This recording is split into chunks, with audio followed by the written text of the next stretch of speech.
and welcome back to The Spread, Week 5, NFL. Let's get right into it. I'm not going to waste any time. I'm George, probably the greatest football guy around. But let's get to the recap from last week. Who Had the Sauce by Torchbearer Sauces. We're so happy to be sponsored by them. Accidentally healthy, intentionally delicious sauces. Put them on everything. Put them on an old sandal. Throw it on the grill. You're going to love the flavor. But seriously, sauces for everything. Steaks, wings, fish, anything you think of. They got it. So who had the sauce? Oh, this one pains me. Josh Allen. He had the sauce last week. Played my Miami Dolphins. 4 touchdowns, 21 of 25, 320 yards. He actually had a rushing touchdown. He's now 9-2 against the Miami Dolphins. So he definitely had the sauce. Number 2, CJ Stroud. Quarterback for Houston, rookie. Another great week for him. 16 of 30. 306 in the air, 2 touchdowns. They absolutely destroyed Pittsburgh 30-6. Heck of a play for them. So, who did not have the sauce? A couple people this week. The number 1, the Miami Dolphins defense. 48 points allowed by Buffalo. And don't get me wrong, Buffalo's great. Great offense. But throughout the year, they're averaging 29 points they're giving up per game. They're in the lower half of every category. No sauce for the Miami Dolphins this week. We're not going to waste any time. We have a shorter show this week, so we're going to go with some of the top games this week. Let's jump right into it. Heavyweight fight. 2 contenders probably going to be playing the playoffs. Dallas Cowboys going into San Francisco. 3.5-point favorites for San Francisco. Over and under 45.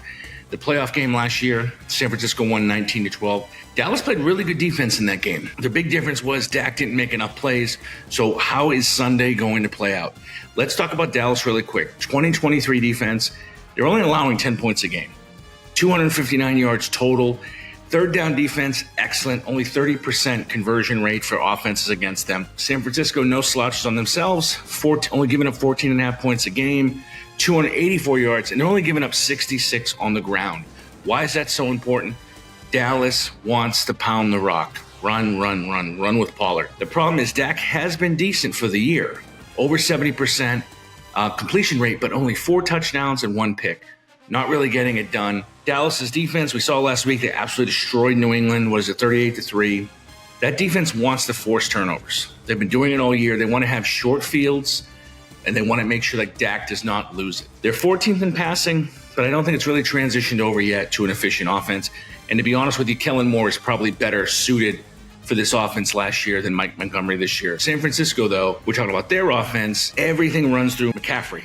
459s on the ground, 5.7 a carry, 6 touchdowns already. Probably an MVP candidate. All the pub goes to Brock Purdy. 5 touchdowns, 0 picks, over 1,000 yards in the air already. Purdy in the red zone, though, is very good. 5 touchdowns, 0 points, right?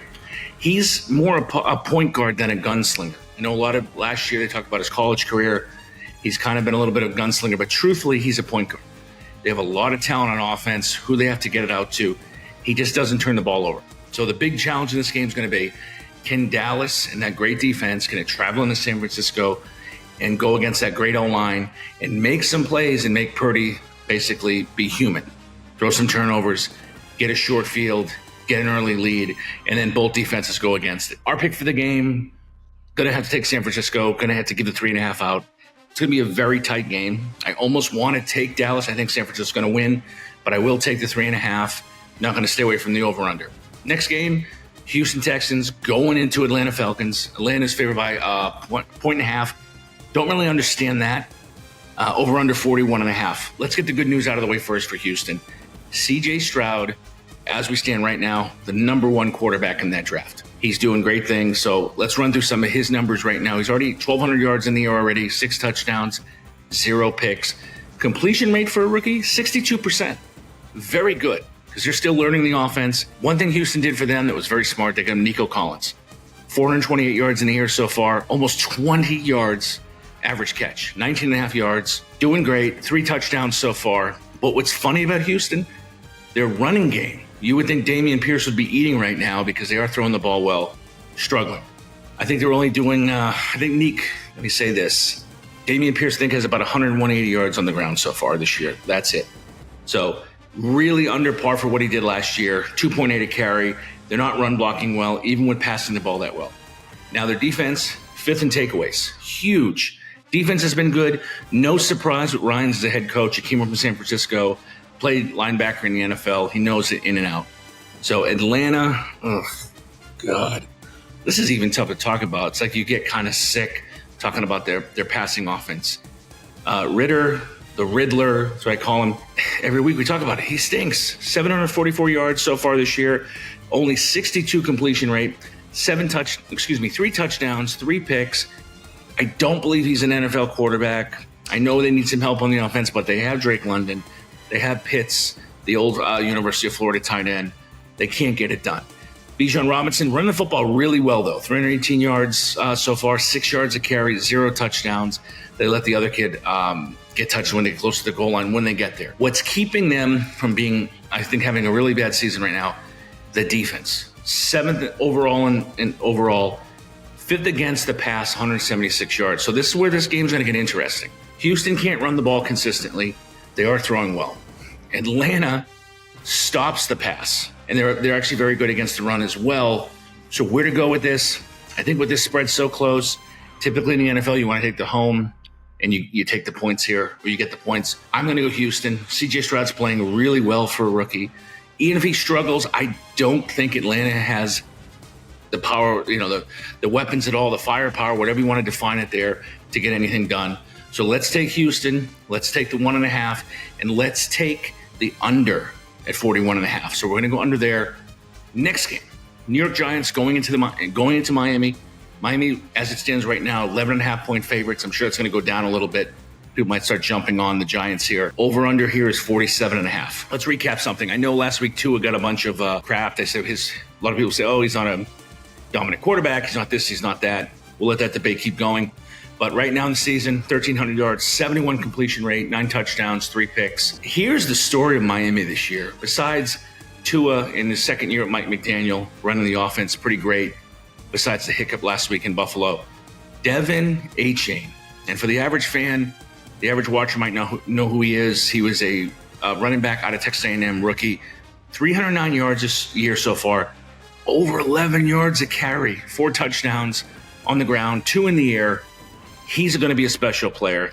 But the problem with Miami right now, I think the reason they may not go as far as the fans, obviously, I'm a fan here, that defense is bad. 27th in the league, total yards, 25th against the pass, 28 in points scored. So you got to keep all that in line. Now, they take on the New York Giants. And best way to explain Daniel Jones, he took the bag and he ran with it.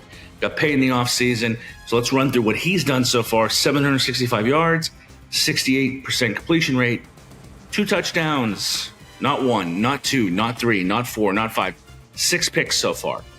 He still runs very well.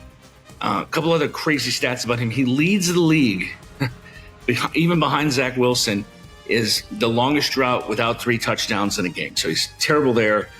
Barkley's going to be out again. Darren Waller, big offseason acquisition, trade from the Raiders, 0 touchdowns. It's almost getting ready. Let's call him Bust City. He's been bad. A lot of that goes on Jones, though. Jones loves throwing at tight ends. He had a great year last year throwing to his tight ends. This year, they have nothing. They're not working well together. Let's go on the defensive side of the ball. Now, New York Giants, they're 30th in the league in points scored. They're allowing a ton of points. The offense doesn't do them any favors. Don't get me wrong. They gave up 11 sacks last week alone. But right now, it's crazy. Second year with Dabo. The entire team is regressing, right? Start of the season, it has just continued a downward spiral. So what to think in this game? Miami's going to put up 50 points. So you're going to take Miami. You're going to take the 11.5. You're going to take the over. I think Tua in the offense is really going to respond. They're not even going to give the defense a chance to ruin it for them this game. I think they're going to drop 50 on this team. I don't think the Giants get on track this week in Miami. And then let's wrap this up with a huge divisional rival. Baltimore Ravens going into Pittsburgh. They're actually the road favorite, 4.5 points, over under 38. So let's talk about last week really quick. Baltimore, huge win, 28-3 over Cincinnati.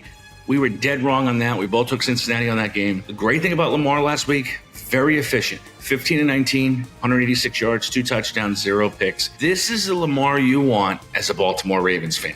You're not asking him to throw the ball 30, 40 times. That's crazy. That's not his skill set. have him get these efficient passes. And who's going to be looking for? Every Baltimore fan knows this, Mark Andrews, right? He leads the team right now with 3 touchdowns. He's Lamar's main target. He's been like that forever. They brought in other receivers, but Mark Andrews is only going to get better as the season goes along for them. The other side of Baltimore, the reason I think they are playing really good football, the defense. Defense has been phenomenal. They've only given up 14.5 points a game, 4th in the league. And besides that, in all the major categories, they're in the top 5 in the entire league. Playing great football on that side of the ball. So let's talk about Pittsburgh. Pittsburgh Steelers, Iron City, blue-collar defense, right? Usually top of the league. TJ Watt, not this year. That defense has been terrible. They're giving up 25 points a game. They're ranked in most categories in the lowest in the league. Now, TJ Watt, great so far. 6 sacks, trying to set it, trying to be a leader on that team. But everything else is poor. It's crazy how bad they've been on defense, and that's not known for them. But don't worry, they have Kenny Pickett. He's playing great football. Okay. Kenny Pickett has been fool's gold since preseason. He threw well in a couple games. Everybody claimed he was the next big, great quarterback. Last week he got hurt, bone bruise on his knee.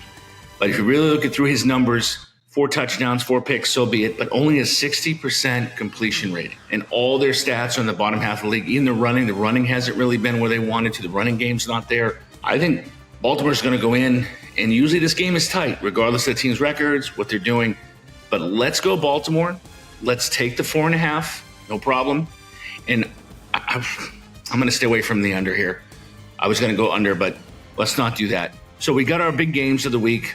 We run through who had the sauce. There's one thing left for everybody. Let's get some easy money. Let's get some easy money for out there. These are the easiest bets of the week. These are going to come in for everybody. Miami Dolphins, minus the 11.5. Take the points here. Give them out. Don't worry about it. I know it's a lot. Usually the NFL doesn't happen, but Miami's going to hang a 50 burger on them. Guaranteed. Lock it in. Game of the year bet. Take the Miami Dolphins with the 11.5. Now, what are we going to do next? Let's get the big game. Let's go Dallas at San Francisco.